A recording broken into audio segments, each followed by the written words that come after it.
Chers étudiants, bonjour et bienvenue à ce premier cours lié à la matière voirie et réseau divers, présenté par Dr Seyfeddine Chetaï, maître assistant et enseignant-chercheur à l'Institut d'architecture et d'urbanisme Université de Blida 1. Pour rappel, ce cours est composé de 3 chapitres tels qu'illustrés par sa carte mentale et conceptuelle. Par contre, aujourd'hui, nous abordons le premier chapitre qui est dédié au terrassement. Ce chapitre est composé de 2 parties. La première est relative aux travaux de terrassement, tandis que la deuxième est consacrée aux engins indispensables. Je précise que les objectifs spécifiques liés à l'enseignement ou à enseigner les travaux de terrassement, comme premier chapitre du cours VRD, sont les suivants. Donner aux étudiants une base solide en matière de travaux de terrassement, familiariser les étudiants avec les différents types de travaux de terrassement, apprendre aux étudiants à utiliser les équipements et les techniques appropriées, et enfin les encourager à considérer les impacts environnementaux dans leurs projets.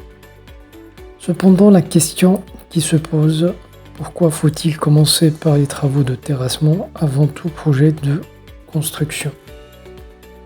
Tout simplement, le terrain tel qu'il se trouve dans la nature n'est pas souvent apte à recevoir l'emprise d'une opération de construction, notamment si celle-ci est d'une grande envergure, car les ondulations du terrain naturel modelées spontanément par les phénomènes naturels tels que les vents ou les pluies ne correspondent pas à la géométrie conçue pour la construction en question.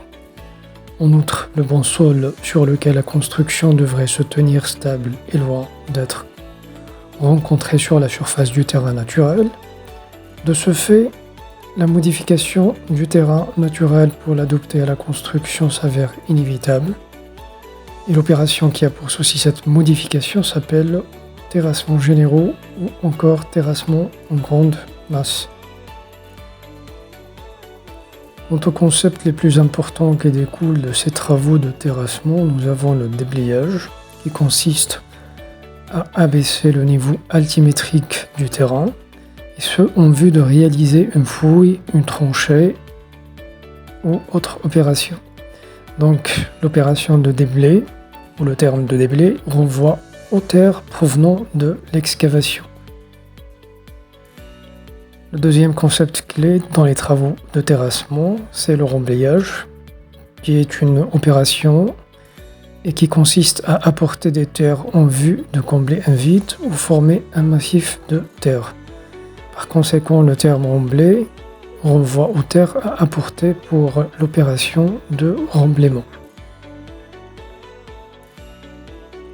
Par contre, le concept de dépôt renvoie à l'endroit où on doit déposer les terres résultant d'une opération de déblaiement.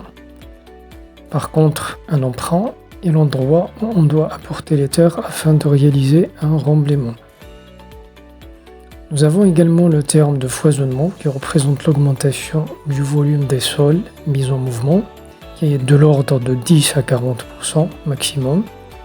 Il se produit suite à la décompression des matériaux constituant le sol, donnant des vides partiels entre les particules grosses, tandis que le tassement est l'opération inverse, c'est la diminution du volume sol par compactage direct, soit par les engins mécaniques ou par autres mécanismes, ou suite au phénomène naturel. Les remblais se tassent naturellement entre 15 à 20% à long terme sous l'effet douleur de leur poids, sinon des intempéries telles que l'eau et les pluies, ou bien des charges extérieures telles que la circulation des véhicules. Enfin, le terme de cote plateforme représente le niveau altimétrique à donner au terrain naturel sur une surface définie par l'une des opérations de déblaiement ou de remblaiement. Tels sont les concepts clés qu'on trouve généralement dans l'étude des terrassements ou dans les opérations de terrassement. Passons maintenant aux phases de terrassement, qui sont au nombre de 3. La première consiste à élaborer les documents indispensables tels que les levées topographiques, les plans de masse ou les études géotechniques du sol. La deuxième consiste à son tour à prévoir les conditions de réalisation, les difficultés techniques, la qualité des terres à emprunter pour les remblais et à mettre en dépôt pour les déblais, ainsi que le matériel approprié à engager et le coût qui revient à cette opération. Par ailleurs, la troisième phase se matérialise par l'établissement des plateformes au droit des bâtiments et chaussées, le creusement des tranchées pour l'implantation des réseaux publics tels que l'assainissement ou l'alimentation en eau potable, et enfin le soutènement des terres soit par des talus, soit par des ouvrages spéciaux. Voilà les trois phases indispensables pour exécuter un projet de terrassement dans un site destiné à la construction ou à l'urbanisation. Ainsi, pour effectuer ces travaux de terrassement, certains engins sont indispensables. Ce sont plutôt des machines qui permettent de travailler, de déplacer, de transporter des matériaux qui composent le sol, tels que les déblais végétaux, la terre ou les rochers. Ils peuvent être classés en 3 ou 4 engins principaux que sont les engins d'excavation qui facilitent l'extraction des terres et leur chargement en vue de les transporter.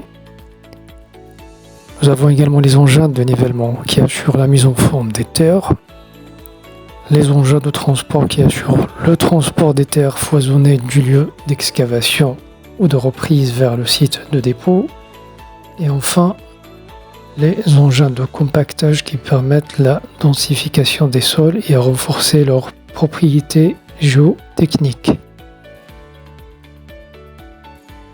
Pour conclure, nous pouvons dire que les terrassements constituent l'un des travaux de préparation de la terre au profit des ouvrages. Ils ont pour but de modifier le terrain du projet et préparer une plateforme support de ce dernier. Ils varient entre des fouilles, des mouvements de terre et des compactages superficiels ou bien profonds. Nous notons que les mouvements de terre représentent un processus de déplacement des sols ou des roches d'un endroit à un autre, et ce, afin de répondre aux exigences imposées par l'infrastructure de la future construction. Les activités de ce processus comprennent l'excavation, le chargement et le transport, ainsi que la mise en place. Enfin, si vous avez des questions, n'hésitez pas à me les communiquer. Je mets à votre disposition mon adresse mail et je vous assure que je vous répondrai dans les plus brefs délais. Et merci de votre attention.